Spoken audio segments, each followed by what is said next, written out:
자, 여러분 안녕하십니까. 정말 혜성같이 등장한 바로 여성 돌벤져스 분이시죠. 시샘달님께서 찾아와 주셨는데 표현을 너무나 리얼하게 하셔서 많은 분들이 또 공포를 느꼈던 그런 여러 가지 이야기들을 많이 들려주셨던 분입니다. 귀신을 보시기도 하고요. 그렇다 보니까 여러 가지 일들이 많았었습니다. 근데 오늘 이야기는 어떤 이야기일지는 같이 한번 들어보도록 하겠습니다. 안녕하세요. 안녕하세요, 샘달님. 네, 안녕하세요, 돌빈님. 네, 아이고, 오늘 시샘달님 해주실 이야기가 가족분과 또 연관이 되어 있는 이야기일까요? 아니면 개인적인 이야기일까요? 가족분 중에 어머님하고 어렸을 때부터 이게 출발하는 이야기여서 아하. 어렸을 적에는 어머님과 저랑 겪었다면 크면서는 이제 조금 저만 겪다가 이제 주변 가족들도 사람들도 좀 알게 되는 그런 이야기예요. 알겠습니다. 그러면 도대체 어떤 이야기일지는 출발을 해보도록 할게요. 렛츠고! 길이십니다. 시샘달이에요.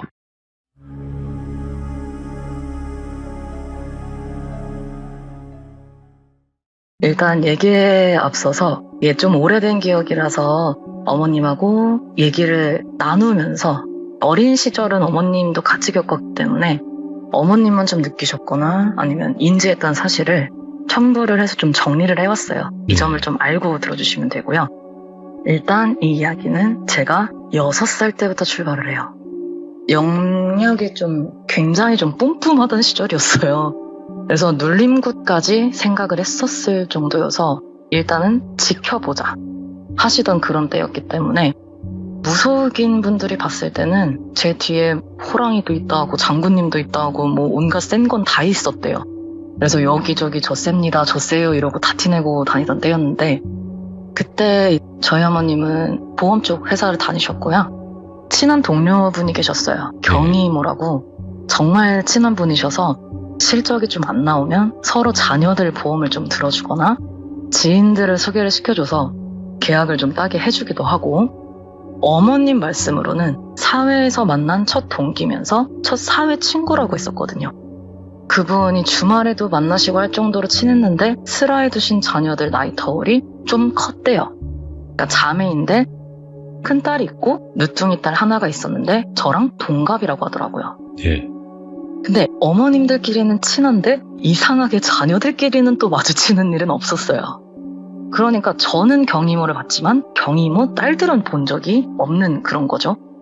근데 어머님이 경이모랑 같이 동사무소 업무를 보신 적이 있대요. 잠깐 화장실을 다녀오신다고 서류를 맡겼는데 그게 등본이었대요. 그때 이사 관련 일 때문에 거주지, 세대주 이런 거 처리하느라 뽑으셨다고 했거든요. 근데 거기에는 딸이 하나만 있더래요. 큰 딸만 있었던 거예요. 근데 엄마는 분명 자배를 받다고 했거든요. 그래서 이게 뭐지? 했다가 그래 뭐 사람 사는 게 인생 다 복잡한 거고 뭐 누구한테나 복잡한 가정사 하나쯤은 있겠거니 싶어서 일단 그냥 묻지는 않고 넘기셨대요. 시간이 지나면서 알게 된 건데 이상하게 경이모가 저를 너무 좋아하시는 거예요. 너무 좋아요. 집착 수준으로. 마치 제가 이모 딸인 것처럼. 그러니까 이거는 어머님이 해주신 얘기인데 뭐 솔직히 뭐 맛있는 걸 사주거나 옷을 선물해주거나 하는 건 엄마도 하셨대요. 그것까지는 일반적이라고 생각을 하는데 제가 다니는 어린이집을 옮기라고 하거나 제가 하원할 때 엄마가 늦는다면서 저를 데리러 오시거나 심지어 제가 피아노 학원을 다니고 싶어 하는 걸 저희 어린이집 선생님한테만 얘기를 하고 엄마는 몰랐었거든요, 그걸. 근데 그걸 알고 샘달이 피아노 시키라고 엄마한테 막 쪼르고 설득을 한다든가. 근데 더 찝찝한 건 엄마 기억에는 우리 딸 좀 대신 데리고 와줘라는 부탁을 하긴 하셨는데 딱 2번 부탁을 했다고 하시더라고요. 근데 제 기억에는 이모가 10번은 넘게 저를 데리러 왔거든요. 그러면서 엄마한테는 너 오늘 일 늦게 끝나는 것 같아가지고 혼자 되기 좀 그렇잖아. 그래서 내가 데리러 가는 거지 하면서 그 10번이 넘는 동안 엄마가 허락한 적도 없는데 저를 데리러 와서 저희 집에 데리고 가고 저랑 그렇게 시간을 보내다가 엄마 오시면 집에 가시고 했던 거예요. 예. 처음에는 고마웠는데 이게 점점 무섭더래요. 저희 엄마는. 그러니까 친구한테는 미안한 말이지만 저한테는 안 좋은 일이 생길 것 같고 그래서 어린이집을 다른 곳으로 옮겼어요. 네. 다음 날에 경이모가 먼저 퇴근을 하시고 엄마는 사무실에서 남은 업무를 보시는데 전화가 오더래요. 경이모한테. 그리고 엄마한테 다짜고짜 야, 너 내 딸 어디다 빼돌렸어? 이러더래요. 그걸 듣자마자 엄마가 참았던 우라가 확 밀려오면서 야, 누가 네 딸이야? 내 딸이지. 너 왜 자꾸 우리 샘딸이한테 집착을 해? 야, 네 딸이나 잘 키워. 우리 애가 물건이야? 하면서 소리를 확 지르셨대요. 그러니까 씩씩대면서 아무 말 없다가 뚝 끊으니까 갑자기 이제 제가 걱정이 되더래요. 그래서 일하던 걸 때려치고 바로 어린이집으로 뛰어오셔서 저를 데리고 집으로 가신 거예요. 어린이집 차에서 내려가지고 엄마 하면서 딱 내리는데 누가 엄마를 팍 밀치고 저를 확 끌어당기는데 경이모예요. 그래서 저는 이제 어린 마음에 이모 왜 싸워요? 엄마랑요? 왜 싸워요? 그러지 마요 하는데 제 얼굴을 막 만지고 머리를 막 만지면서 아니야, 내가 엄마야. 샘달아, 엄마 해봐, 엄마. 이러니까 저도 무섭잖아요. 그래서 손 놓으라고 막 흔들고 잡아 빼면서 이모 왜 이래요? 이거 놓으세요. 아파요. 하면서 오니까 엄마라고 엄마, 이모 아니고 엄마 이러는 거예요. 그러니까 엄마가 정말 초인적인 힘으로 저를 잡아채서 집으로 막 뛰어들어가서 문을 잠그고 신고를 하신 거예요. 밖에서는 문을 쾅쾅거리고 열을 하고 난리를 피웠어요. 그리고 솔직히 일반인이 본인이 약간 범죄를 저질렀다는 사실이 인지가 되면 경찰차 소리가 나면 도망을 가거나 아니면 금이지. 경찰이 오면 그런 거 아니라고 변명을 하든지 발뺌을 하든지 해야 되잖아요. 근데 무슨 세상 억울하게 저기 내 딸이 있어요, 제 딸이 있어요 이러면서 진짜 자기 딸 뺏긴 것마냥 막 통곡을 하고 바닥에 들어눕고 문을 두드리고 하니까 경찰들도 헷갈리는 거예요. 그래서 저희 엄마까지 조사를 받게 된 거예요. 결국에는 주위에서 그 상황을 보신 분들이 있었어요. 저희가 막 동네에 뭐 슈퍼도 있고 뭐 이랬으니까 주변 분들이 있어서 증언을 부탁을 했고 저희 엄마는 풀려났고 경이모는 이제 회사를 다니다가 그 동네가 조금 좁아요. 같은 동네 살았으니까 소문이 금방 나고 해서 결국에는 회사도 옮기시고 저희 동네에서도 사라졌어요. 그 이모가. 그리고 시간이 지나서 제가 17살이 됐어요. 고등학교 1학년인데 살고 있는 곳은 문제의 그 아파트에 살고 있고요. 전문계 고등학교에 입학을 했고 친구들 좋아하고 이러다 보니까 학기 초에 제가 반 애들이랑 정말 전부 친해져서 그때 반장이 된 거예요. 그래서 이제 친구들도 챙기고 재밌게 학교 생활을 했는데 저희 반에 예쁘장한데 조금 음침한 친구가 있었어요. 단정하고 깔끔한데 말을 걸면 가끔씩 알아들을 수 없는 이상한 말을 하거나 이상한 행동을 하니까 뭐 그 친구를 따돌림을 시키고 이런 건 아니었지만은 다들 친하게 지내지는 않는 그런 친구였어서 애들이 막 쟤 약간 뭐 들린 애 같지 않냐? 이러면서 좀 어려워하고 그랬는데 보통 반장이나 부반장에게는 겉도는 친구를 챙겨주려는 미션이 떨어져요. 근데 이 친구가 정말 영을 보는 친구는 맞아요. 저는 알 수 있으니까. 근데 보면 주위에 있는 영혼들이 이 친구 몸을 피해 다니는 게 아니라 몸을 막 통과했었네요. 빙의 맛집인 거예요. 영매체질. 그래서 처음에는 이 친구가 그런 일이 없었으면 좋겠어서 챙겨줬던 것도 있어요. 네. 옆에서 좀 이렇게 지켜주고 싶어서. 왜냐면 모르는 사람에겐 그냥 좀 특이할 뿐인 친구고 이미 그렇죠. 저는 좀 프로 오지랖퍼로 소문이 나 있어서 이상하게 생각할 사람들이 없었거든요. 그러면서 이 친구랑 가까워지기 시작을 했는데 이 친구를 똘순이라고 할게요. 대화를 해보니까 저희 옆쪽 아파트에 살더라고요. 그러니까 횡단보도 건너에 있는 아파트를 살고 있고 신기하게도 초등학교는 저랑 일직선에 있는 옆에 있는 초등학교 나왔어요. 중학교는 같은 학교를 나왔어요. 네.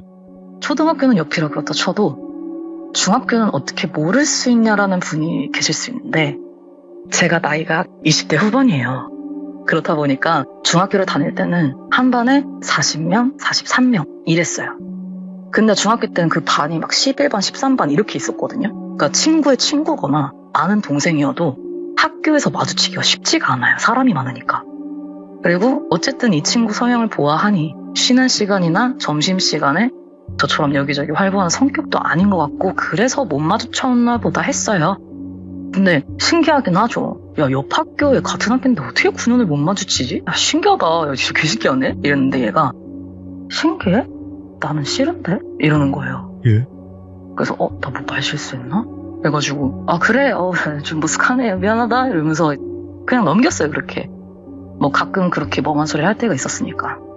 그대로 점점 친해지면서 학교할 때 같이 하고 제가 또 아무렇지 않게 대하고 하니까 점점 주변 친구들이랑 잘 어울리면서 이상한 소리를 하거나 이상한 행동을 하는 것들이 좀 많이 줄더라고요. 그래서 저는 그냥 이 친구를 다 같이 어울리게 해주고 싶었으니까 좀 뿌듯하기도 하고 어린 마음에 그냥 얘가 친구가 필요해서 그랬나 했어요.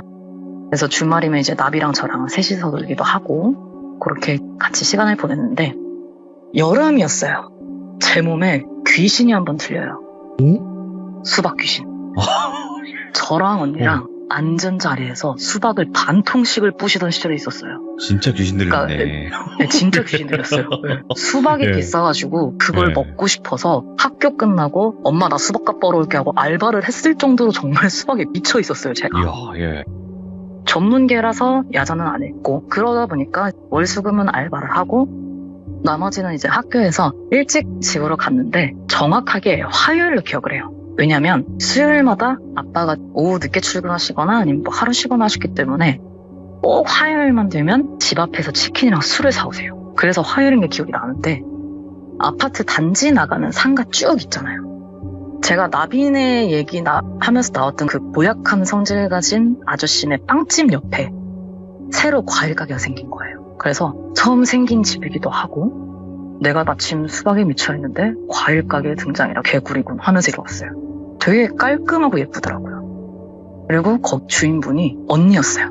아줌마가 아니라 진짜 20대 후반에서 정말 많아야 30대 초반 정도 되는 젊은 언니.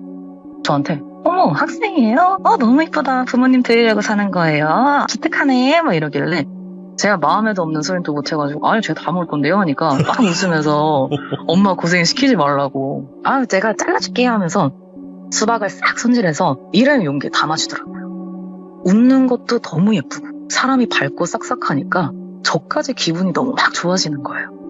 그래서 그 집만 계속 갔어요. 네. 저희 동에도 두 번을 내드리기도 하고 되게 좋다고. 그러니까 저는 또 단골이니까 손님 왔을 때 통을 가져가면 또 예쁘게 또 손질해서 담아주시기도 하시고. 그래서 주인 언니가 되게 예쁘고 친절한데 과일도 너무 달고 또 싱싱하고 맛있고 그 성질 고약한 빵집 아저씨도 이 언니한테는 함부로 안 할 정도로 주변 상인분들이랑도 너무 잘 지내고. 이래서 생긴 지 한 달도 안 돼가지고 옆 동네까지 소문이 난 거예요. 맛집이라고. 그래서 이제 학교 끝나면 과일을 안 사더라도 커피 한 잔 사서 들려가지고 거기서 얘기하다가 집으로 가는 게 하루 일과가 된 거예요. 네. 얘기를 하면서 알게 된 사실은 이 언니가 나이는 29이었어요. 결혼한 지 2년 정도 된 신혼부부래요. 참 기구한 게 어머님이 재혼을 총 2번 하셨는데 첫 번째 아버지는 엄마랑 다투고 집을 나가버리시고 그리고 두 번째 아버지는 늦둥이 동생이 생기고 나서 사고로 돌아가셨다고 하더라고요. 네. 그래서 어머님이 혼자 고생하시면서 키우다가 언니가 23살쯤에 돌아가셨다고 하시더라고요. 동생을 키워야 하니까 다니던 대학교도 그만두고 일을 하면서 살다가 지금 남편분을 만난 거예요. 네. 남편분이 크게 과수원 농장을 하셔가지고 거기서 떼오는 과일이고 남편분하고는 주말에만 보는 주말 부부라고 하더라고요. 그러면서 주말에만 남편이 와서 평일은 적적한데 너 오니까 너무 좋다고. 늦둥이 동생 하나 있긴 한데 걔는 워낙 발이 없어가지고 너 데려다가 내 동생 하고 싶다 얘 이러면서 막 웃더라고요. 근데 가게를 다니면서 동생을 본 적은 없었거든요. 그래서 저도 언니인데 진짜 성질머리 개더럽다고. 저희 언니랑 바꿔요 언니 그러니까 막 웃으면서 야 그래도 우리 동생 착해 이러면서 사진을 보여주는데 걔인 거예요. 똘순이. 언니 저 똘순이랑 같은 반이에요 하니까 어머 진짜? 그러고 보니까 우리 동생이랑 교복치아가 똑같네. 야 네가 맨날 블라우스 벗고 반팔 입으니까 나 몰랐지 막 이러시더라고요. 그러면서 동생은 어떠냐고. 얘가 워낙 내성적이라 집에 와서 말을 안 한다면서 학교 생활을 물어보시길래 잘 지내요. 제가 반장인데 저랑도 애들이랑도 엄청 잘 지내요 하니까 다행이다 하면서 웃는데 뭔가 약간 살짝 슬픈 표정을 지으시더라고요. 예. 그러면서 내가 23살쯤에 엄마가 돌아가셨는데 똘순이는 늦둥이다 보니까 일찍 엄마를 여인 거지. 그때 충격이 컸는지 조금 이상한 행동을 하더라고. 그래서 나는 우리 샘달이가 잘 챙겨주는 것도 고맙고 이상한 말이나 행동을 해도 우리 착한 샘달이가 조금 이해를 해주면 좋겠다 하면서 눈물을 이렇게 싹 훔치시더라고요. 그래서 저도 아니에요 언니 똘순이가 뭐가 이상해요. 얼마나 예쁘고 착한데요 이러면서 막 위로를 해드렸죠. 네. 그러니까 또 고맙다고 수박 귀신 수박 가져가라 이러시더라고요. 아니 예. 됐다고 그랬더니 이미 내가 다 준비해놨어 너 올 줄 알고 이러면서 예쁘게 자른 수박이 담긴 일회용 통을 주시더라고요. 그리고 다음날 학교를 갔어요. 똘순이한테 얘기를 했죠. 야야야 너 또리 언니 친했냐? 이렇게 물어보니까 얘가 친구들이랑 웃으면서 떠들다가 갑자기 정색을 하면서 제 양손을 자기 손으로 딱 잡는 거예요. 그러면서 하는 말이 야 받지 마. 너 절대 어렸는데 뭐 받거나 가져갈 생각 하지도 마. 이러더라고요. 뭐야? 뭔 소리야? 뭘 받지 말라는 건데 하니까 갑자기 막 울그락불그락 하면서 아니야 안돼 받지 마 받지도 말고 오지도 마 너 거기 가지도 마 얼씬도 하지 마 너 진짜 오지 마 하지 마 막 이러는 거예요. 그래서 얘가 왜 이래 이러면서 달려듣죠. 막 우니까 그때 제가 똘순이랑 짝꿍이었는데 그냥 가끔 친구들이랑도 막 자리 바꿔주지 말라 그러고 막 이러니까 얘가 좋아하는 사람한테 질투가 강한가 보다. 그러니까 뭐 언니랑 친해지거나 그러지 말고 내가 자기 친구만 했으면 좋겠나 보다. 그러면서 언니 뺏어가면 싫은가 보다 했어요. 그래서 그냥 그러고 넘겼어요. 진짜 특이한 애네 이런 생각만 했죠. 근데 평소랑 같이 끝나고 과일 가게를 가려는데 똘순이도 같이 가자는 거예요. 그러니까 저는 저번에 언니 얘기하니까 막 얘가 발작 버튼 눌려갖고 난리 피우는 거 보고 언니랑 저랑 친해지는 걸 싫어하는 줄 알았는데 가니까 또 언니 이러면서 나 샘달이랑 친해 이러면서 막 저 소개시켜주고 둘이 싱글싱글 웃고 난리도 아닌 거예요. 그래서 이게 뭐야 이상한 애네 싶었죠. 그냥 언니한테는 좀 평범하게 보이고 싶은가 했어요. 근데 웃긴 게 또리 언니가 똘순이 집 가서 공부해야지 아니면 야 집 청소해야 되는데 너가 대신 좀 해줄래? 아니면 뭐 택배 올 거 있으니까 빨리 가보라는지 이러면서 자꾸 똘순이를 보내려고 하는 거예요. 예. 그러니까 다그치거나 타이르거나 화내거나 이러진 않는데 좀 좋은 말로 이렇게 돌려서 근데 똘순이가 눈치가 없는 건지 없는 척을 하는 건지 계속 언니 옆에 붙어 있더라고요. 그러니까 저희 둘이 있는 상황을 안 만드는 거예요, 얘가 자꾸. 그래서 제가 그 뒤로 한 2주는 공짜 수박을 못 얻어먹었어요. 나중에 이제 똘순이한테 약속 있다고 하고 제가 집으로 갔다가 2시간 정도 지나서 저녁쯤에 언니 과일 가게를 다시 갔어요. 네. 그러니까 언니 말로는 똘순이가 누구한테 뭔가를 주고 이러는 게 손해라고 생각을 한대요. 예. 그리고 자기랑 친한 사람은 자기랑만 친해야 한대요. 그러니까 내가 친한 사람이면 내가 친한 사람들이 서로 친해지는 걸 싫어한대요. 그리고 언니에 대한 욕심이 강해서 특히 언니가 남한테 뭘 주고 이러는 걸 너무 싫어한다고. 그래서 몰래 수박 챙겨주려고 불렀다고 가져가라고 수박 썰어놓은 거를 저한테 주시는 거예요. 그러면서 가족이랑 먹으라고 참외도 몇 개 챙겨주고 해서 받아서 나왔는데 똘순이가 저희 집 동 앞에 계단에 앉아있는 거예요. 오. 중요한 건 제가 너 거기 살아? 나도 거기 근처 살아라고만 했지 저희 집 상세 주소를 알려준 적이 없거든요. 예?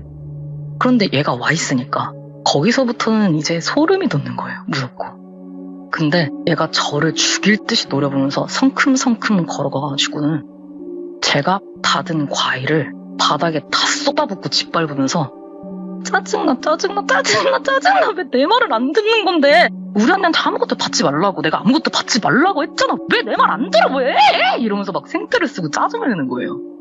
저도 너무 열받아가지고 야 내가 뭘 받든지 말든지 네가 뭔 상관인데 그건 내 자유 아니야? 이러는 게 더 이상한 거 미친 사람 같아 너 이러니까 입을 꾹 다물더니 갑자기 또 막 울어요. 네. 아니 얘는 뭐 지키려는 아이들도 아니고 맨날 지 혼자 썩냈다 울었다 왜 쌩날인가 생각을 했죠. 근데 똘순이가 막 울다가 샘달아 네가 나를 진짜 한순간이라도 친구라고 생각했으면 제발 내 말 들어줘. 그리고 우리 언니 잠깐 없을 때 너 과일 가게 냉장고 본 적 있지? 너 그거 꼭 봐. 그러면 너 내 말 뭔지 알 거야 진짜야. 나 너 친구 맞지? 이러면서 막 울더라고요. 예. 아니 솔직히 제가 남의 집 냉장고는 열어봐서 뭐합니까? 근데 이런 표현이 좀 그렇지만은 얘가 평소에 약간 속빈 강정 같은 느낌이 있었어요. 예. 그러니까 평소에 뭐 헛소리 하고 막 이럴 때는 눈동자도 흐리멍덩 해가지고 얘가 로봇인가 사람 맞나 이런 생각을 했는데 그 맹하고 싸늘한 표정이 아니라 정말 혈기가 돌고 초점이 뚜렷하고 반짝하는 사람 눈이더라고요. 예. 그래서 무시를 할 수가 없는 거예요. 그래서 제가 나비랑 작전을 짰어요. 왜냐면 언니가 저랑 나비한테 알려준 자기 동네에 있는 맛있는 만두집이 있다고 했었거든요. 그 아파트 쪽에. 그러니까 어차피 횡단보도 하나 건너 동네니까는 왕복 한 10분도 조금 안 걸리는 거리였어요. 근데 이제 나비가 와서 언니한테 못 찾겠다고 하면 제가 야 어차피 얼마 안 걸리니까 내가 잠깐 가게 봐주겠다 하고 냉장고를 확인할 요량이었어요. 나비한테도 이 얘기를 다 하고 작전 동의를 구해서 작전대로 갔어요. 과일 가게를 가서 나비가 오고 계획대로 실행이 되고 나간 거 딱 확인하고 한 2분 정도 더 있다가 그 뒤쪽 주방에 있는 냉장고를 열어봤는데 까만 물이 담긴 통에 수박이 있는 거예요. 뭐야? 근데 이게 노란 종이들이 막 떠다니면서 수박에 붙어있기도 한데 물 냄새도 약간 고약한 거예요. 예. 약간 걸쭉한 것 같기도 하고 그냥 종이 탄 것만으로는 안 나는 그런 냄새와 그런 농도. 그런 수박이 냉장고 반 칸을 채웠는데 네. 3, 3으로 나누면 이렇게 딱딱딱딱딱 9칸 맞춰져 있잖아요. 그 퍼즐 같은 그림에서 맨 처음 게 하나가 빠져 있어요. 1번만 빠져 있고 나머지 2번부터 9번까지만 있더라고요.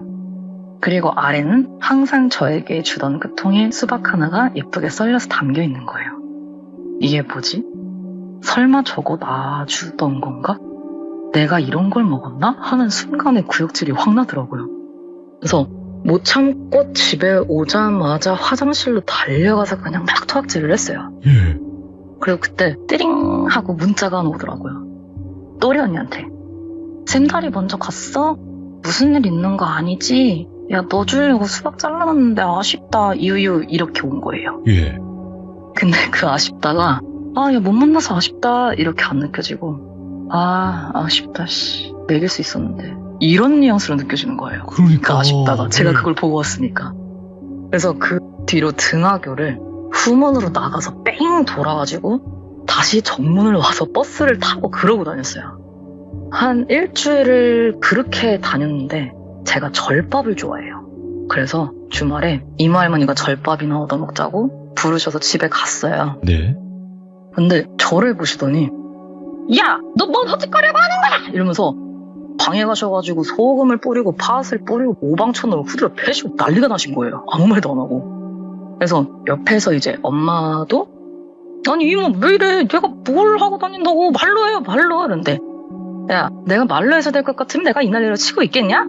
야 너 똑바로 말해. 너 뭔 짓 했어? 그러길래 제가 뭔 짓을 했다고 그래요. 이모 할머니 나이 들더니 신발 떨어도 숯 아니야? 이러니까 이모 할머니가 걸기 마냥 뭘 얻어 처먹고 다녔길래 너한테서 왜 썩은 내가 나냐고. 왜 죽은 것들 냄새가 나냐 이 말이야? 이러시는데 소름이 진짜 쫙 돋는 거예요. 뭐야. 다리에 힘이 확 풀리더라고요. 저도 모르게 어머머 하면서 주저앉으니까 엄마도 놀라서 야 왜 그래 하시다가 표정이 확 굳으시더니 너 얻어오던 그 수박에 뭐 있었어? 이러시더라고요. 제가 무서워서 고개를 끄덕끄덕하고 제가 본 것들을 다 말씀을 드렸어요. 예. 이모 할머니가 절밥이고 나발이고 신당 붙어가지고 너 학교 내가 생각하지 마 하면서 그 뒤로 제가 이모 할머니랑 다니던 절에서 2주를 그냥 거기 있었어요.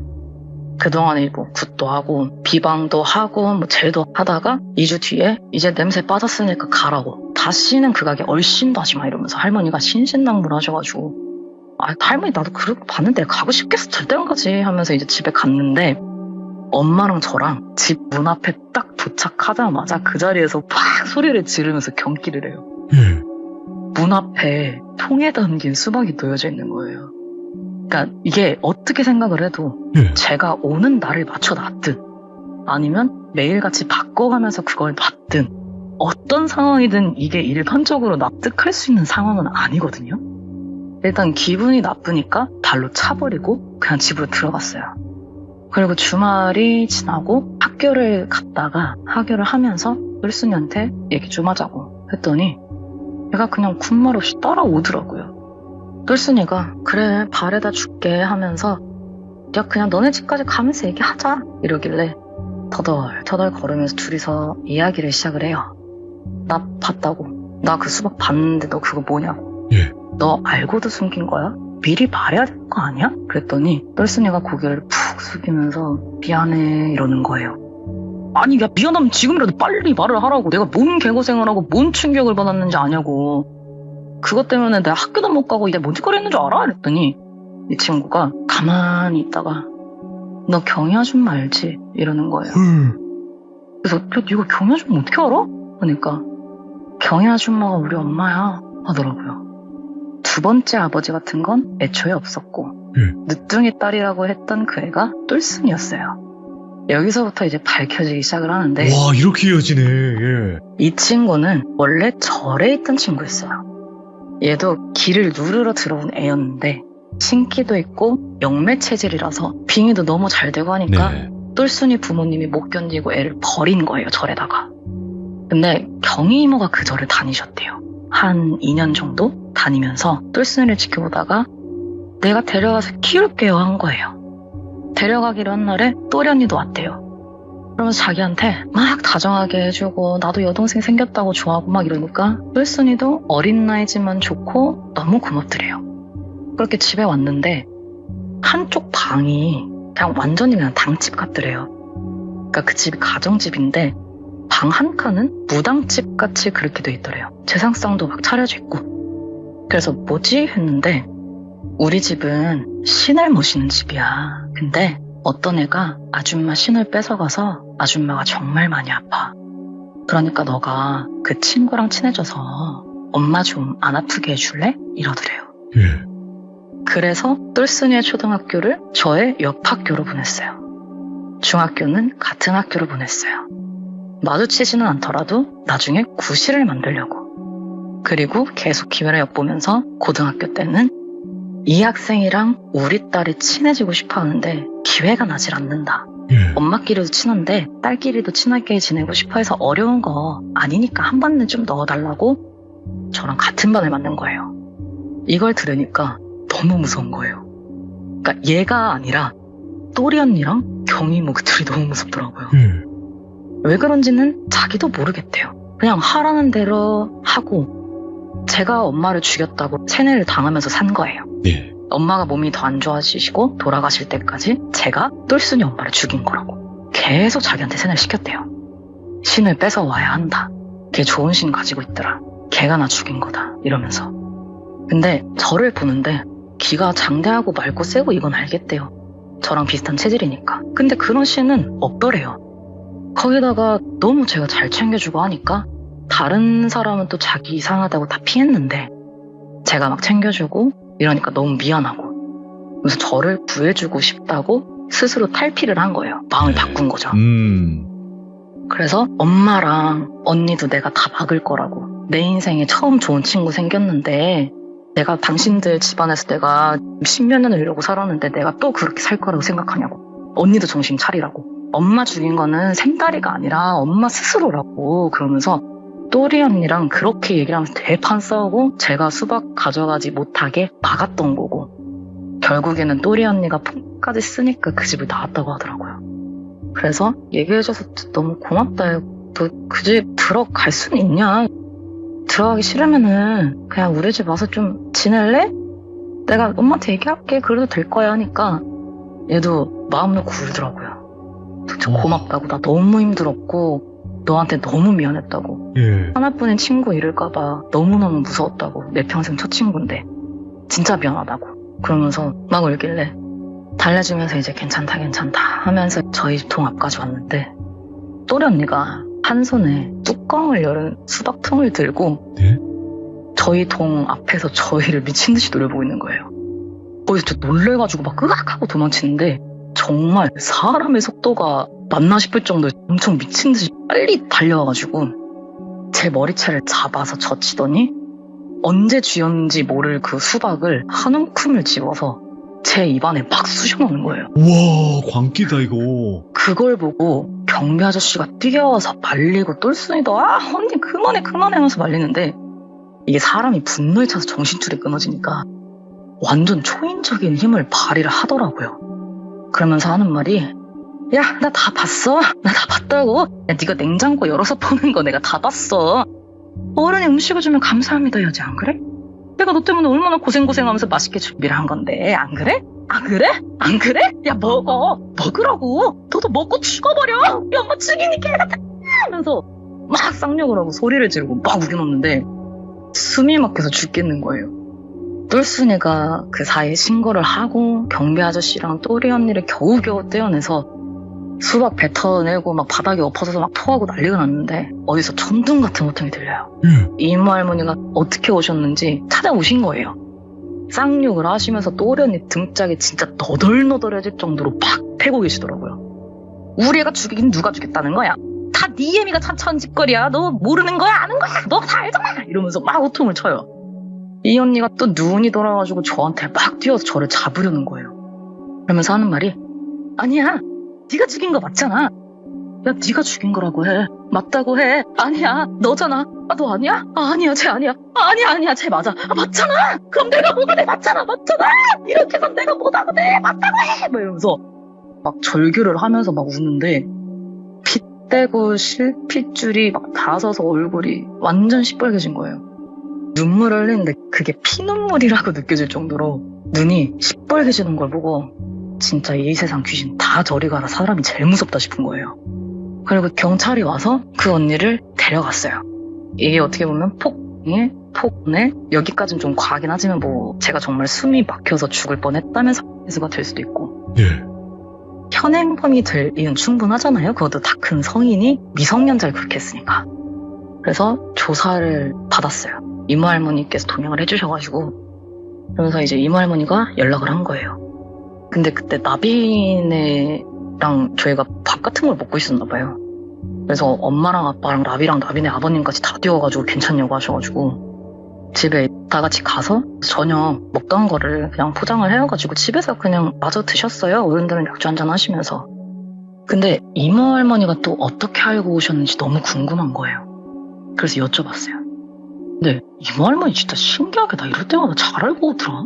뭐 어떻게 온 거야? 했더니 꿈에서 내가 네 방 문을 봤는데 밑으로 까만 악취가 나는 물이 막 흘러나오길래 문을 열고 들어가 보니까는 네가 막 토악질을 하고 있더라. 근데 사람이 토를 하면 우엑 소리를 내야지.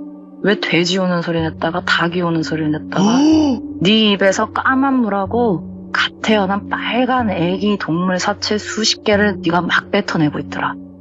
얼마나 토를 했으면 입안이고 혀고 까맣게 물들어서는 울면서 토를 하더라고. 이렇게 얘기를 하시더라고요. 그 꿈이 깨자마자 진짜 일어나서 옷만 입고 막 오신 거예요. 얘 큰일 났다 진짜 큰일 났다 싶어가지고. 심지어 제가 진짜 죽을 뻔했잖아요. 숨이 막혀가지고. 그 얘기를 듣는데 계속 그 수박통에 담긴 그 물밖에 생각이 안 나는 거예요. 이모 할머니도 야, 아무래도 그 물이 말이야 그냥 부정만 태운 물은 아닌 것 같아. 살생하고 담근 동물 피도 썼고 시체도 갈아서 섞고 헐. 아주 사람이라고 할 수 없는 짓만 골라가지고 해놓은 것 같아. 너 양밥 먹은 거야? 이러더라고요. 일단은 그것 때문에 충격을 먹었는데 일단 그 양밥에 대한 조치는 어느 정도 해주셨기 때문에 예. 저희도 갔다 오고 했잖아요. 그래서 괜찮았는데 저는 일단 또리 언니는 저희가 합의를 안 해줘서 결국 징역을 좀 살게 됐어요. 1년 반 정도를. 징역을 살게 됐어요. 왜냐면 그 언니가 뭐 다른 전과도 좀 있었다고 하더라고요. 네. 뭐 여기저기 미친 짓을 많이 했나 봐요. 뭐 그런 것까지는 얘기는 안 해줬는데 미성년자에 대한 범죄가 많았나 봐요. 어이구, 예. 때린다든지 폭언을 한다든지 뭐 이런 신고도 많이 받고 그런 일들이 뭐 여러 번 있었대요. 그 전과까지는 다 안 알려주셨고 조사를 하시던 경찰관 분이 왜 그런 짓을 했는지에 대한 이야기를 해주시더라고요. 들으면서 퍼즐이 다 맞춰졌어요. 지금부터 또리 언니가 울분을 토하면서 경찰관님께 했던 이야기를 들려드릴게요. 일단 경희 이모가 무당이었대요. 네. 신발이 떨어지니까 이 신 저 신 보이는 신마다 닥치는 대로 제사를 다 지냈는데 그게 욕심 많고 허영심 강하고 독한 허주 잡신에 딱 걸려버린 거예요. 이모는 원한 게 이게 아니었는데 어쨌든 허주는 가장 강한 악기니까 제사를 안 지내면 분명히 해가 갈 거고 어디까지 생각이 갔냐면 이게 사실 말이 안 되는 말이라고 저는 생각을 하는데 6살 때 제 뒤에 있던 그 신을 훔치려고 했대요. 그러니까 제 뒤에 있던 그 신이 강해 보이니까 허주도 내쫓고 내 신발도 찾고 이런 좀 말도 안 되는 생각을 한 거예요. 그래서 저한테 집착을 하기 시작했던 거래요. 그러다가 엄한 짓을 해서 저를 볼 수도 없게 되니까 계속 제사 지내고 고통받고 이러다가 어느 날 집에 와서 또리 언니한테 얘기를 하더래요. 너 동생 안 갖고 싶니? 하더래요. 그러면서 하는 말이 물건을 훔치려면 가방이 있어야지 하면서 묻더래요. 그리고 똘순이를 데려온 거예요.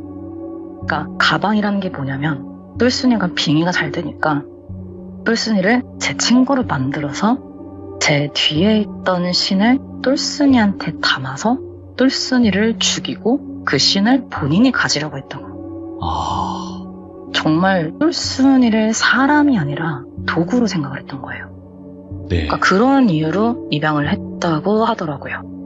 등본을 뗐었을 때 안 나왔던 건 입양 절차를 진행 중이었대요. 그렇기 때문에 아직까지는 그게 호적이 올라가지 않아서 안 떴던 거라고 하더라고요. 그리고 또리 언니는 인생을 어머님 복수 하나로만 살았다는 거예요. 예. 저희 집 앞에 가게를 차린 것도 계속 왔다 갔다 하면서 무슨 가게를 할지 정하고 과일 가게가 필요하다 싶은 생각이 드니까 지금의 남편을 꼬셔서 결혼을 하고 과일 가게를 차리고 저한테 접근을 한 거예요. 그러니까 이 모든 게 본인의 행복한 인생이 아니라 어머님을 위한 계획일 뿐이었던 거예요. 근데 동생 말을 듣고 보니까 그리고 자기도 저를 보니까 얘가 나쁜 애 같은 생각은 안 드는데 어쨌든 제가 우리 엄마 죽인 건 맞아 이렇게 된 거예요. 그러니까 이게 맞아 아니야가 과부하가 오니까 자기도 터져가지고 결국에는 그렇게 정신이 나가서 좀 미친 짓을 했던 거죠. 이제 마지막으로 저희 집은 어떻게 찾았냐. 예. 경희 이모가 보험을 이용해서 찾아냈대요. 그러니까 제가 처음에 말씀드렸듯이 자녀들끼리 보험을 들어주면서 실적을 좀 올렸다고 했잖아요. 예. 그러니까 보험서류에 뭐가 있었던 게 아니라 처음에 초등학교를 찾은 게 그 보험 계약 주고 받은 걸 빌미로 엄마랑 경희 이모랑 둘 다 친하셨던 직장 동료 몇 분들이 그 예전 일을 알아요. 그래서 서로 사무실끼리 연락해서 물선상으로 주고받고 처리하는 방법도 있는데 너희들 알잖아. 내가 미안한 게 많아서 시간도 지났고 좀 얼굴 보고 얘기하고 끝내고 싶다. 3개월밖에 안 지나긴 했는데 내가 걔네 애들 보험을 어떻게 갖고 있어. 이렇게 얘기를 해서 주소를 알아내고 그때 저희 집을 저희가 매매로 산 거였거든요. 그러니까 보통 집을 사면 거기서 계속 사니까 그래서 똘순이를 저희 옆 초등학교로 보내요. 제가 하교할 때 똘순이랑 같이 저를 지켜보기도 했대요. 똘순이한테 쟤가 나 죽였어 이러면서. 그러면서 저 애가 저 집에 쭉 사는지만 알면 된다 라고 얘기를 했고 똘순이는 엄마가 돌아가시고 나서부터도 8살 때부터 16살 때까지 똘순이는 저를 지켜본 거예요. 예. 이게 어떻게 가능했냐면 똘순이가 횡단보도 건너 아파트 산다고 했잖아요. 제가 다니던 초등학교는 똘순이네 아파트 근처에 있었고 똘순이가 다니던 초등학교는 제가 다니던 아파트 후문 큰 길가에 있었어요. 그러니까 이 친구가 하교를 하면서 저희 아파트를 자연스럽게 지나가면 제가 아파트 단지로 걸어오는 걸 볼 수 있었던 거예요. 그러니까 자기 집으로 가는 길에 저희 학교를 보든 아니면 뭐 지나가는 길에 보든 어떻게 봐도 그냥 저를 감시할 수 있는 위치 초등학교였었고 중학교는 아시다시피 같은 학교였어요. 저희가 같은 버스 정류장에서 내렸는데 그게 똘순이 아파트 정문 앞. 그러니까 저희 집 가는 지름길은 그 뒷길로 나가서 횡단보도 건너서 마트 사이로 들어가는 그 길 하나밖에 딱 없었거든요. 그러니까 거기로 들어간 제가 이사를 안 간 거예요. 예.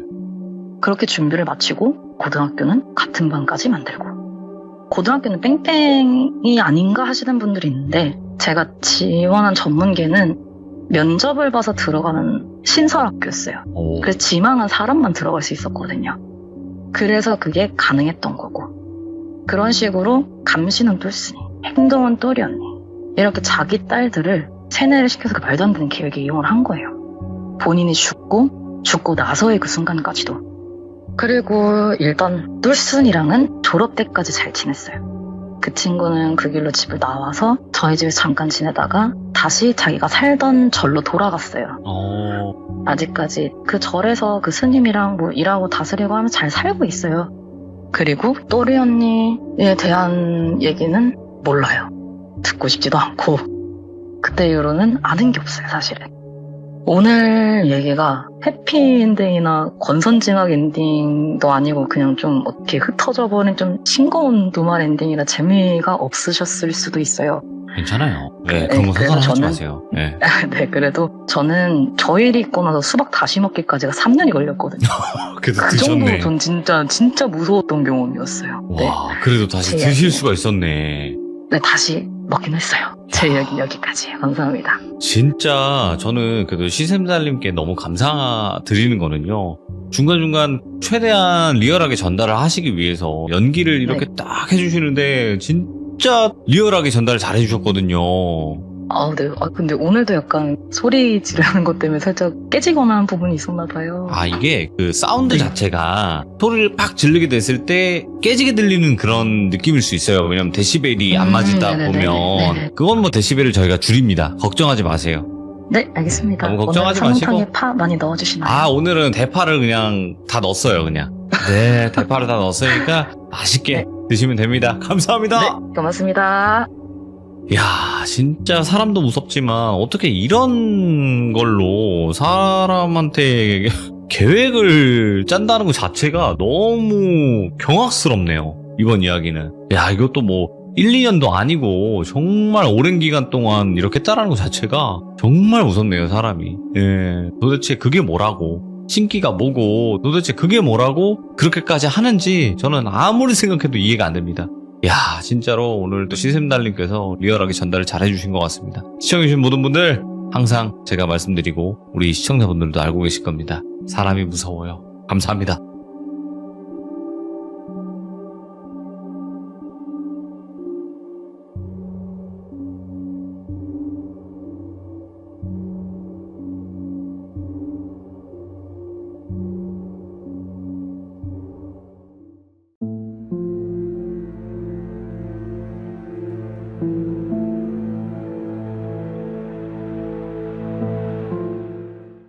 자, 여러분들 안녕하세요. 오늘 이야기는 오랜만에 헬 선생님, 바로 헬릭스님께서 찾아오셨습니다. 헬릭스님께서 오늘 어떤 이야기로 또 우리의 간담을 서늘하게 만들어 주실지 바로 출발을 해보도록 하겠습니다. 네, 여보세요? 아이고, 헬 선생님 안녕하세요. 네, 안녕하세요. 네, 오랜만입니다. 네, 진짜 오랜만입니다. 아니, 예전 생각이 나요. 옛날에 헬릭스님이라고 했는데 저분은 어디 스님이시죠? 이렇게 해주셨던, 진지하게 해주셨던 분이 있었거든요. 한동안 또 그런 오해 아닌 오해가 있었죠. 그러니까 헬릭스가 닉네임인데 거기다 제가 이제 님자를 붙이니까 헬릭스님? 그러니까 스님인 걸로 아시는 거죠. 그죠? 네, 맞습니다. 네. 자, 일단은 헬릭스님이 오늘 해주실 이야기는 어떤 이야기일지 바로 한번 들어보는 게 좋다라고 생각을 합니다. 바로 출발을 해보도록 할게요. 렛츠고! 기리십니다. 헬릭스입니다.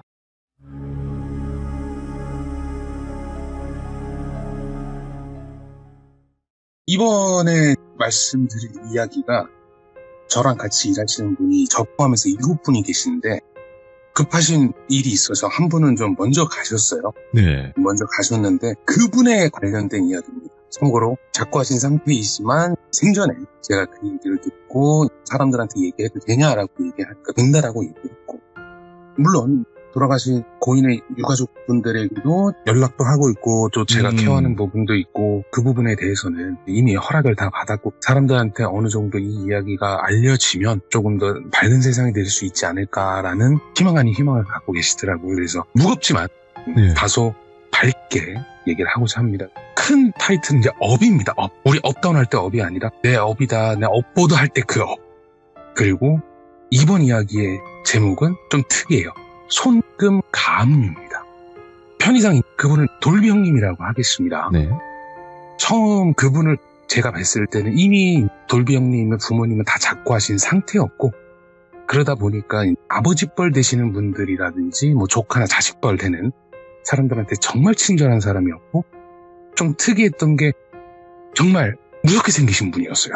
예. 키도 크고 덩치도 크고, 그러니까 서장훈 키의 마동석 같은 체형 정도라고 보시면 됩니다. 키가 190 정도 되셨으니까 거기다 복싱을 하셔가지고 몸이 엄청 좋으신 분인데, 누가 봐도 그냥 말 걸고 싶지 않은 사람, 예.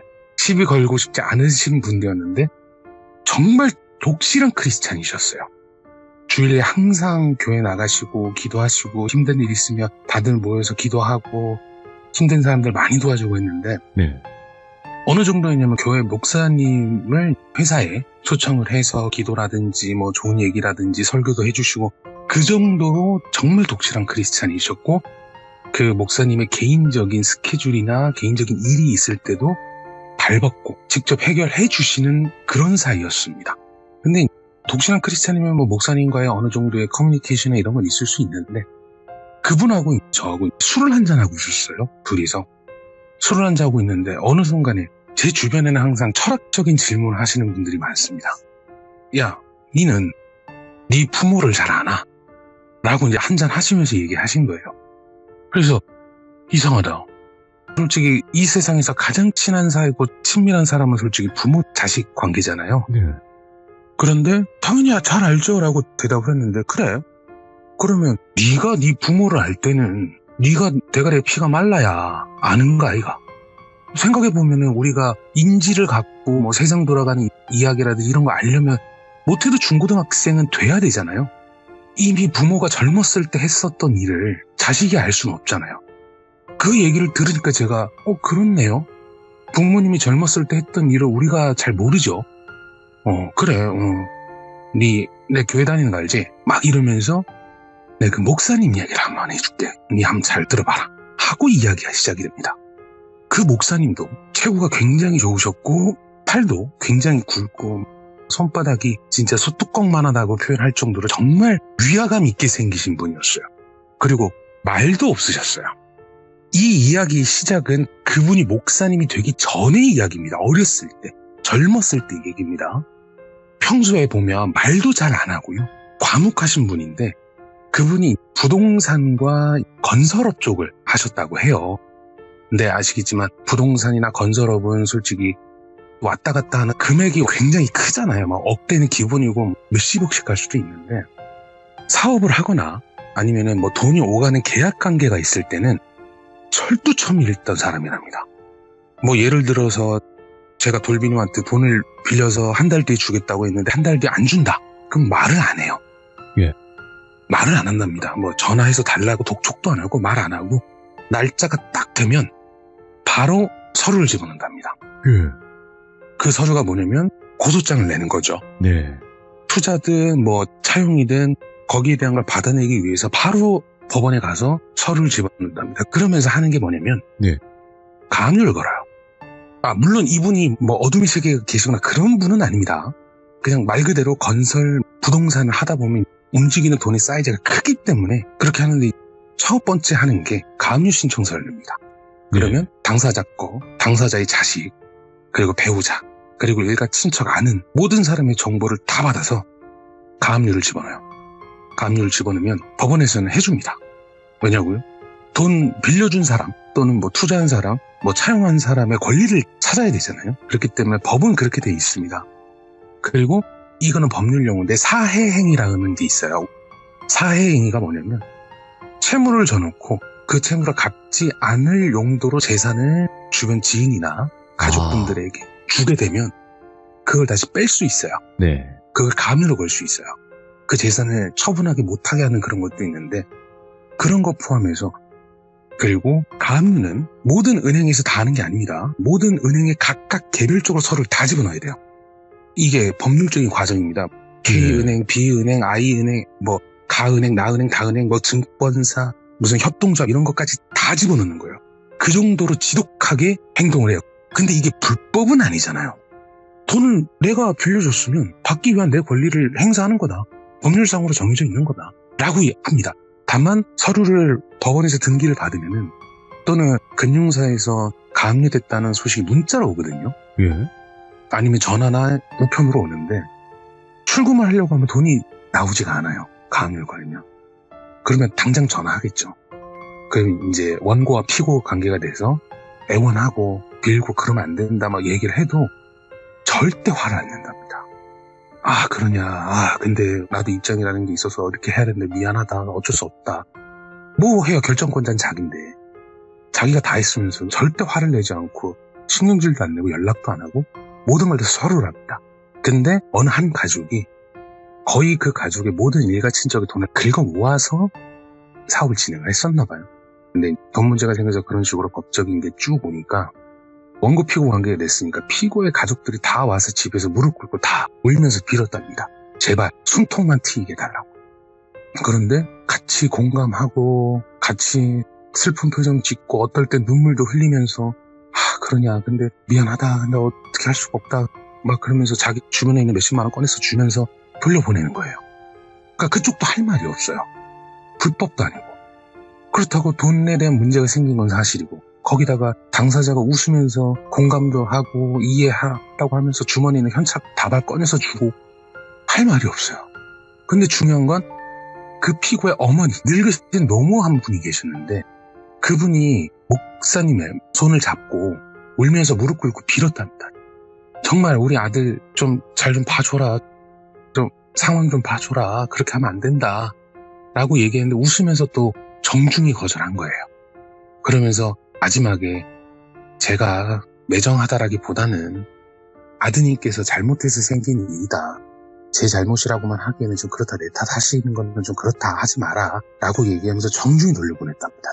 다만 손을 계속 잡고 계셔서 난감해서 손을 이렇게 뺐는데 목사님도 예. 최고가 있다 보니까 체급 차이 때문에 손을 빼면서 그 노모분이 뒤로 넘어진 거예요. 이렇게 확 빼거나 폭력적인 건 단 하나도 없었답니다. 그런데 완전 뒤로 넘어진 거죠. 엉덩방을 찍은 게 아니라 뒤로 넘어져서 머리에 충격을 가지셨는데 이렇게 되면 안 된다 해서 또 자기가 병원비 결제 다 하고 다 해줬답니다. 근데 병원에서는 치료받고 나왔는데 그거가 충격이었는지 아니면은 자식의 앞날이 걱정이 돼서 그러실지 모르는데 시름시름 앓다가 돌아가셨대요. 근데 목사님이 또 장례식장 가는 게 좀 문제가 될 수 있잖아요. 그래서 사람 시켜서 화환도 보내고 그렇게 해서 잘 보냈다고 해요. 근데 이게 그분한테는 그때 당시에는 본인이 그냥 했던 거예요. 당사자는 힘들고 막 스트레스 받고 하겠지만 그분은 그게 일상이었던 거예요. 여태까지 그렇게 다 했대요. 그건 뭐 잘 알고 계시겠지만 소송이 보통 짧게는 뭐 3, 4개월 뭐 길면은 몇 년까지도 가잖아요. 그래도 받아낼 거 다 받아내는 거예요. 그런 식으로 재산을 계속 불려왔던 분이기 때문에 특별히 문제의 소지가 없었답니다. 전혀 못 느꼈대요. 근데 문제는 어느 순간 시간이 지나서 자다가 꿈을 하나 꿨다고 하시는데 그 돌아가신 노모가 하얀색 한복을 입고 나와서 또 울면서 무릎 꿇고 빌더랍니다. 내 잘못이다. 내 잘못이니까 우리 아들 제발 좀 잘 좀 봐달라고 살려달라고 그렇게 빌었대요. 근데 그분은 늘 그래왔듯이 똑같은 행동을 했답니다. 아이고 그러셨냐 미안하다고. 내가 그러고 싶어서 그런 게 아니라고. 나도 오너의 입장이고 나도 사업하다 보니 주변에 그것도 있고 하다 보니까 어쩔 수 없이 그렇게 할 수밖에 없었다. 미안하다. 해주고 싶은데 최대한 노력하겠다. 뭐 이런 식으로 돌려 웃으면서 정중하게 거절을 했대요. 그러더니 엉엉엉 우는 노모의 웃음소리가 그치지는 않았는데 그 무릎 꿇고 빌고 손을 잡고 있는 노모가 고개를 딱 들었는데 눈이 얼굴의 반이었대요. 그게 눈동자가 반이 아니라 눈이 우리 하회탈처럼 반달 눈으로 웃고 있더래요. 그리고 입은 조커마냥 입꼬리 끝이 광대에 걸려 있었답니다. 우리가 불편한 골짜기라 그러잖아요. 사람처럼 생겼는데 사람 안 같은 느낌이 되게 이상하잖아요. 뭐 애니메이션에 나오는 그런 캐릭터들도 아니고 눈이 얼굴에 반만 하니까 너무 놀래가지고 어버버버 하고 있는데 갑자기 목소리가 니 그럴 줄 알았다. 니 그럴 줄 알았다 하면서 그 노모가 손을 갑자기 확 빼더래요. 자기가. 그러더니 손이 따끔하더래요. 그분이. 그래갖고 악 하고 이렇게 주먹을 딱 줬는데 손바닥 아귀에서 피가 나고 있었답니다. 그때 뭐야 이거 당황하고 있는데 그 노모가 네 손금은 내가 가갈 기다. 네 내 죽이고 내 아들도 죽이면 네 손금 가져갈 기다 하고 소리를 지르더니 꿈에서 깼대요. 근데 그분은 아까 전에도 말씀드렸지만 그게 그냥 일상이었던 분이에요. 사람의 협박, 저주, 폭언 항상 듣고 사시던 분이기 때문에 큰 감흥이나 메리트가 없었답니다. 하나의 해프닝을 생각하고 넘어간 거예요. 그냥 아무렇지 않은 일상을 살고 있는데 1년이 조금 못된 시간이 지났는데 결국은 고소당한 피고분의 모든 재산과 배우자분의 재산 주변에 있는 엮을 수 있는 건 다 엮어갖고 원래 오고 갔던 돈의 한 1.5배, 2배 받게 된 거예요. 근데 다시 한번 말씀드리지만 불법은 없습니다. 법정에서 그렇게 하라고 한 거니까 해야 돼요. 근데 알고 보니까 그분이 돈이 묶이니까 아무것도 못 하잖아요. 일상생활 자체도 안 되고 생활고는 극심해지지. 거기에다가 집도 막 경매 넘어가고 그러니까 거주지 불명으로 인해서 제대로 된 법률 서비스를 못 받은 거예요. 언제 어느 법원으로 공판장으로 와라 막 이런 거를 우편으로 다 받을 수 있는데 그것도 안 돼요. 핸드폰도 끊기고 막 이러니까 아무런 저항도 못하고 그냥 원고 승소 판결로 이미 집행이 끝나버린 거예요. 결국은 돈이 딱 꽂히니까 그래 됐어 그럴 수 있지 뭐 지가 잘못한 거지 내가 잘못한 거야 틀린 말은 아니지만 정답은 아니잖아요. 그래서 결국은 또 그렇게 잘 살고 있는데 다시 한번 노모가 꿈에 나왔대요. 그러더니 이번엔 뭐 울고불고 그런 것도 없이 그냥 매정하게 서 있었답니다. 그러더니 딱 한마디를 하고 사라지더래요. 네가 잘못해서 생긴 일이다. 내 원방 말거라 하고 뒤돌아 사라졌대요. 그때 꿈에 깼는데 어디서 많이 듣던 얘기예요. 자기가 한 말이었거든요. 처음에 제가 말씀드렸던 것처럼 피고 측 가족이 와서 무릎 꿇고 빌 때 이거는 제가 매정한 게 아니라 아드님께서 잘못해서 생긴 일이라 내 탓하지 마시라 라고 얘기했던 그 멘트를 주어 목적어만 바꿔서 얘기한 거예요. 그때서부터 찝찝하더래요. 그러더니 그 이후로는 아무 이유 없이 교통사고 나고 위에서 뭐가 떨어져서 머리가 다치고 하는 사업마다 족족이 문제가 생기는 거예요. 뭐 건설업 했다고 했으니까 뭐 했는데 갑자기 완공 다 되고 입주민을 받았는데 하자가 생기고 곰팡이 쓸고 막 배수관이 터지고 이런 일이 발생을 하니까 자꾸 돈이 새더래요. 그리고 그동안 그분이 해왔던 법률적인 공방 대부분이 다 돈에 문제가 있는 거에 그런 거는 서류가 증빙이 안 되잖아요. 돈 안 준 건 사실이니까. 그러면 네. 거의 원고 승소거든요. 거의 다가 원고 승소인데 계속 패소를 하는 거예요. 계속 일이 꼬이니까 너무 힘이 드는 거예요. 아시겠지만 법적 분쟁은 아무리 짧아도 1년이기 때문에 터지는 게 계속 연달아서 터지니까 너무 힘들어서 결국은 배우자분한테 이런 일이 있었고 힘들다니까 그러면 당신 무당이나 한번 찾아가서 점이나 한번 봅시다. 이렇게 돼서 무속인을 찾아간 거예요. 근데 무속인이 딱 들어오자마자 하는 얘기가 야, 니 왜 손이 없노? 이러더래요. 야, 니 왜 손이 없노? 그런 거예요. 뭐야 하고 또 손 보니까 손 아무것도 없는데 무당이 갑자기 눈을 비비더니 야, 니 왼손은 없고 오른손은 희미하노? 이렇게 얘기하더래요. 무당의 말로는 그라데이션처럼 손이 사라지더니 아예 뚝 잘려있는 게 아니라 팔꿈치서부터 팔뚝 내려와서 손목에 손 넘어가는 그 라인 자체가 왼손은 그라데이션으로 아예 손 자체가 안 보이고 오른손은 손바닥이 겨우 보이더래요. 그 얘기를 딱 들으니까 혹시 내가 다쳐서 뭐 손을 절단을 하는 사고가 생길라나? 막 이런 생각이 들더래요. 근데 아닌데 니는 크게 다칠 일이 없는데 니 뭐하는 놈이고 하고 딱 물어보니까 제가 뭐 건설을 하고 부동산을 좀 합니다 라고 얘기하니까 니 혹시 주변에 원한 살 일이 많나? 여태 자기는 그렇게 살아왔고 그거를 개의치 않아 했는데 그때쯤 되니까 이제 등에 식은땀이 조금씩 나더랍니다. 제가 뭐 사실은 이러이러해서 이런 일이 많이 있습니다. 그러니까 그래. 그러더니 막 방울을 흔들고 막 쌀을 뿌리고 뭐 막 뭘 하더니 야 이거는 만신이 아니라 100억 신이 와도 안 될 것 같은데 야 끝났다. 니는 끝났다. 안 된다. 니 그냥 조용히 살든가 아니면 죽든가 둘 중에 하나만 하라. 안 된다. 이거는 100억 신이 와도 안 돼. 와그리사노 있잖아요. 그 나이 많은 어른들이 젊은 사람들의 한심한 행동을 보고 하는 그 한탄의 한숨이 팍 나오더니 아이고 마누라는 자석은 나. 그러니까 아들이 한 명 있습니다. 그래. 그러더니 갑자기 막 부채랑 막 이런 거 들고 막 하시더니 야, 니는 안 되니까 니 자식한테는 안 가야 되지 않겠나. 그러니까 그때서부터는 이제 어느 정도 마음이 포기가 되는 거예요. 나는 안 된다라고 하니까 이렇게 살자. 그냥 적당하게 벌고 그냥 먹고 사는 것까지만 하자. 원한 사지 말고 이런 마음이 좀 들었대요. 예. 안 된다고 하니까 기세가 조금 꺾였는데 그러면 저는 그렇다 치고 내 자식들은 피해 안 보려면 왜 됩니까? 라고 딱 물어보니까 연을 끊어라. 완전히 다 끊어보라. 싹 다 끊어라. 니랑 연관되어 있는 그 어떠한 핏줄도 남기지 마라. 다 끊어라. 아들내미 이름도 바꿔보고 호족도 다 파뿌라. 아예 그냥 새로운 본적을 하나 만들어라. 완전히 너랑은 같은 공기도 마시지 않는다라는 생각으로 완전히 다 그냥 인연을 끊어뿌라. 이런 거예요. 뭔가 형용할 수 없는 감정이 생기는 거예요. 예. 뭐 구슬하고 뭐 지성을 드리고 기도를 하고 이러면은 얼마든지 할 것 같은데 자기가. 네. 근데 이거는 현실 세계잖아요. 인연을 끊는다는 게. 그리고 그때 당시에 자식이 좀 어렸대요. 듣기로는 뭐 30대 이후에 결혼을 하셨고 그때도 아이가 안 생겨서 좀 많이 고생을 하셨다라고 했는데 아이가 아직 그때 당시 이름으로 국민학교도 가기 전이었대요. 완전히 어린애들. 그러니까 5살, 6살 정도로 생각을 하는데 그 눈에 넣어도 안 아플 자식하고 인연을 끊어야 된다라고 얘기를 하니 자기도 이제 막 가슴이 흔들리는 거예요. 마음이 흔들리고. 근데 어쩔 수 없이 그래.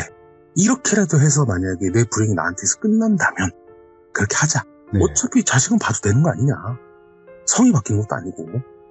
그래서 결국 개명도 시키고 그때 당시에는 호주제가 있었을 때였는데 그것도 완전히 다 끊어버린 거예요. 서류상으로는 완전히 그냥 남남이 돼버린 거예요. 뭐 물론 이제 다른 뭐 기초 증명서를 끊으면 나오겠지만 그리고 이사도 가버리고. 그래서 결국은 이렇게까지 했는데 문제는 본인의 마음이 무겁잖아요. 그래서 결국은 자기가 갖고 있는 돈도 털어서 굿도 하고 칠성도 들고 기도도 하고 다 했는데 결국은 가진 거의 대다수를 네. 잊어버리게 됩니다. 아시겠지만 건설업이나 이런 것도 워낙 금액이 크기 때문에 한번 삐뚤어지기 시작하면 연달아서 다 터지거든요. 아, 무너지기. 네. 뭐 자기가 통장에 한 1조 정도 쌓지 않는 이상은 예. 뭐 아파트 하나 지는데 분양이 안 된다. 그러면은 뭐 쓰러지는 거는 그 세계에서는 아주 흔한 일이기 때문에 네. 결국은 일이 계속 물려서 결국은 먹고 살 정도는 되지만 어디 가서 비싼 외제차 차거나 그게 이제 옛날과 같은 생활을 못하게 돼버린 거예요. 네. 결국 그러다 보니까 안 되겠다. 애들 엄마가 있는데 애들 엄마하고 나하고 또 엮여 있으면 안 되겠다 싶어갖고 서류상으로 또 이혼도 해버렸대요. 그러다 보니까 서로 인연을 거의 끊다시피 생활을 한 거예요. 예. 돈에 대한 문제가 또 역으로 자기한테 또 오니까 자기가 또 이제 채무자라든지 뭐 이런 상황이 돼버리니까 결국 서류상으로 법적인 문제를 피하기 위해서 인연을 끊는 게 아니라 이혼까지도 해버렸답니다. 와, 예. 그래 결국은 가진 거 거의 없이 그냥 살다가 사업하면서 알게 된 교회 목사님이 계셨는데 네. 그 목사님의 후원으로 신학대학을 들어가고 목사 안수까지 받아서 목사가 돼요. 근데 그분은 일반적인 목회 활동을 하는 것보다 개척교회 가서 힘드신 분, 뭐 독거노인이라든지 고아라든지 장애인이라든지 이런 분들을 위해서 정말 기도하고 봉사로 자기 업을 씻겠다라는 일념 하나에 그렇게 목자 생활을 하셨다고 하더라고요. 이제 그 이야기까지 딱 듣고 나서 돌병님이 얘기하시는 겁니다. 야, 내는 이 이야기가 그때 당시에 그분의 표현을 할망구라고 표현하셨습니다. 네. 그 할매가 목사님한테 기회를 한번 줬다라고 생각을 한다. 그럼 무슨 말씀이세요? 이미 다 풍박상 나고 인생의 큰 길이 바뀌었는데 생각해봐라. 네 그 할매가 했던 얘기랑 목사님이 했던 얘기랑 똑같은 말 안 하더나. 사람도 살려주면 안 되는데 네 손금 까져간다 얘기 안 하더나. 야, 그 행동 자체가 목사님 했던 방법하고 다 똑같아. 아니 근데 제가 봤을 때는 뭐 손금은 보통 왜 우리 그러잖아요. 뭐 인생 생명선 무슨 뭐 결혼선 재물선 있죠. 이런 것만 얘기하다가 아니 손금을 가압류한다는 게 말이세요?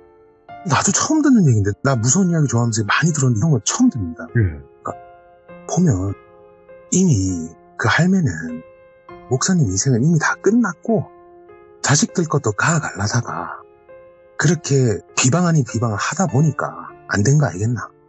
손금을 가압류한다는 말은 내 생전 처음 듣는다. 예. 그러시는 거예요. 아니 형님 저도 처음 듣습니다. 손금이 이제 사람의 인생의 큰 흐름을 볼 수 있는 기준으로 보는데, 그래서 그런 거 아니겠나? 참, 형님 참 이상한 얘기도 많이 하시네요. 그러면서 이제 술자리를 계속 이어졌는데, 네. 문제는 제가 이제 의무쯤이 드는 겁니다. 형님, 내가 알고 있기로는 목사님하고 형님하고 인연이 그렇게 길지가 않은데, 이런 세속적인 이야기에 의합니까? 아무리 집안일 도와주고 뭐 다 한다 해도, 막년의 이야기를 듣기 쉽지가 않았을 텐데, 라고 얘기하는 겁니다. 예. 그랬더니 갑자기, 저기 뭐, 글라스 하나 주이소. 그랬더니, 맥주잔을 딱 2개를 넣더니, 소주도 3병 주이소. 타타타 하더니, 술을 쫙 말더니 저랑 같이 연거푸 그걸 다 마셨어요. 예. 아, 이 사람이 뭔가 할 말이 있구나. 그래서 딱 마지막 글라스를 딱 내려놓는 순간, 저한테, 사실 그분이 내 아버지다. 와. 아니, 무슨 개풀 뜯어먹는 소리 하고 있어. 형님, 지어내지 마이소. 뭘? 예. 아이, 그 말을 지어내도, 아니, 그거는 그렇고, 아버지를 목사님이라고 부릅니까? 제가 이렇게 얘기를 했어요. 네. 이해가 안 되네. 그럼 형님이 훅하세가 아니요. 막 제가 이렇게 따졌는데, 사실은 그 사실을 안 것도 내 목사님 돌아가시고 나서 알았다. 이러는 거예요. 살아 계실 때 내도 몰랐어. 예. 그리고 어머니도 목사님 만나기 전에 돌아가셔갖고, 몰랐다. 그럼 목사님도 오죽독하게 마음을 먹었는지 알 것 같아. 근데 웃기지 않나? 어머니도 똑같아. 끼리끼리 만나는 거야. 집구석에 그 흔한 사진도 한 장을 썼다. 돌아가실 때도 아무 말도 없었어. 나는 어렸을 때 목사님 우리 버리고 도망간 줄 알았다니까. 목사님 돌아가시고 나서 일기장하고 유서에 그 내용이 적혀 있었대. 그거를 목사님 관리하시는 더 큰 목사님, 그 큰 목사님이 나한테 연락이 와고 내가 그걸 읽었다. 그리고 연거푸 계속 술을 마시기 시작한 거예요. 저도 네. 마음이 무거워지는 거예요. 이 얘기를 들으니까. 아이고 참. 집구석에 뭐 숨 없는 집 없다 카던데. 아이고 형님도 그렇고 내도 그렇고 뭐 다 집안에 다 일이 있네요. 그러더니 갑자기 이제는 내 이야기를 해주고만. 오. 업이 얼마나 무서운지. 다음 시참 때 아들 돌비용에 대한 얘기를 하겠습니다. 야, 이렇게, 그러니까 별개의 이야기인데 이렇게 이어지는. 아, 그렇게 해서 이제 다음에는 그 아드님의 이야기네요. 네네, 그렇게 진행이 되더라고요. 본인의 얘기가 시작이 됩니다. 이거는 제가 처음에 말씀드렸던 것처럼 돌비형의 피지컬이 장난이 아니거든요. 예. 장난이 아니에요. 키 크고 몸은 마동석에 팔뚝은 앵간한 여자 허리만 할 정도의 피지컬을 갖고 있는데, 스포로 딱 하나만 말씀드릴게요. 그분이 왼손잡이세요. 아, 왼손잡인데 왼손을 못 썼어요. 제가 처음에 만났을 때. 예. 그 이야기를 다음 시간 때 해드릴 겁니다. 이게 근데 그거예요. 사실 지금 우리 시청자분들은 여기서 끊어요 이렇게 하시는데, 끊는 게 아니라 사실 아버님이 이야기와 그리고 아드님의 이야기가 별개를 하는 거잖아요. 그죠? 예, 완전히 별개입니다. 네. 그러니까 이야기의 시작이 그분이 학창시절 때부터 시작을 했는데, 그분이 아버지가 자기를 버리고 도망갔다라는 거를 그렇게 알고 쭉 커왔는데, 그럼 그러니까 서로 접점이 없어요. 그러네요. 이야기에 예. 접점이 없는데, 그러니까 애가 어렸을 때 그 일이 터졌고 완전히 인연을 다 끊어버리고 완전히 독립된 사람으로 살고 있었는데, 그래서 이야기가 중간에 한 20년의 세월을 건너뛰지만 업이라는 게 얼마나 무서운 건지 저한테 얘기를 하면서, 너는 나처럼은 하지 마. 그리고 네가 이 얘기를 사람들 앞에 얘기할 때는 꼭 한마디를 해줘 라고 얘기하면서 했던 게, 제가 중간에 한번 말씀을 드렸어요. 네. 이게 불법은 아니잖아. 근데 정답은 아니야. 그 얘기를 꼭 해달라고 했습니다. 살아생전. 정답이 아니라고. 틀린 건 아니지만 정답은 아니라. 그렇게 해서 이야기가 끝나면서 그 다음 얘기가 바로 시작됩니다. 이렇게 나누신 이유가 분명히 저는 있을 거라고 생각을 하거든요. 헬릭스님은 다 생각이 있어요. 헬릭스님은 다 생각이 있는 분입니다. 네, 일부러 이 편을 나눌 수밖에 없는 이유가 있었을 거라 저는 무조건 믿습니다. 다음에 시참 스케줄 잡히고 준비할 때, 여태까지는 제가 많이 필터링을 했잖아요. 뭐 표현도 그렇고 네. 내용도 많이 좀 쳤는데, 여기서는 욕이라든지 아니면 다소 표현이 과한 것도 나올 수 있습니다. 그래서 그거는- 요거는 사전에 미리 제가 말씀을 드릴게요. 뭐 욕하세요. 편하게 하시면 저희가 어차피 뭐 삐처리나 뭐 묵음 처리는 들어가니까 너무 걱정하지 마시고, 네, 그렇게 해주시면 돼요. 네, 그리고 마지막으로 60만 정말 축하드립니다. 제가 처음 시참했을 때의 그때 그 느낌, 그 산속에 그 사무실이 있었을 때, 그때가 엊그제 같은데 벌써 맞아요. 60만이 넘으셨던 걸 저는 보면 그 고무다라이랑 은가락지 이야기가 엊그제 같았는데, 그죠? 그러니까 진짜 엊그제 같은데 벌써 이렇게 너무. 60만이 넘으셨던 거 보니까 앞으로 정말 좋은 모습 많이 보여주셨으면 좋겠어요. 아, 정말 감사드리고요. 제가 헬렉스님께 너무 또 감사드리는 점은요. 제 채널을 믿어주시고 제 채널을 계속 참여를 해주신다는 거예요. 그 오랜 기간 동안. 네. 또 시간이 어쩌다 보니 또 그렇게 됐네요. 또. 그러게요. 진짜 감사드리고요. 오늘 또 많은 분들께서도 헬렉스님의 이야기를 정말 재미나게 시청을 해주셨습니다. 감사합니다. 바로 방송으로 넘어가겠습니다. 감사합니다. 아이고, 헬렉스님도 정말 제 방송 많이 오래 봐주셨고, 그리고 오래 참여를 해주셨거든요. 그러니까 정말 저는 또 이렇게 해주시는 분들 보면 너무너무 감사해요. 네. 아이고, 또 저희 채널이 뭐라고 이렇게 또 믿어주시고 참여를 해주시는데, 오늘 이야기도 역시나 헬렉스님의 스타일은, 야, 이분은 역시 이 스타일이다. 역시 헬렉스님이다. 이런 생각이 들게 할 수밖에 없는 그런 이야기였고, 손금을 가져가 버린다. 이런 경우를 저도 처음 들었어요.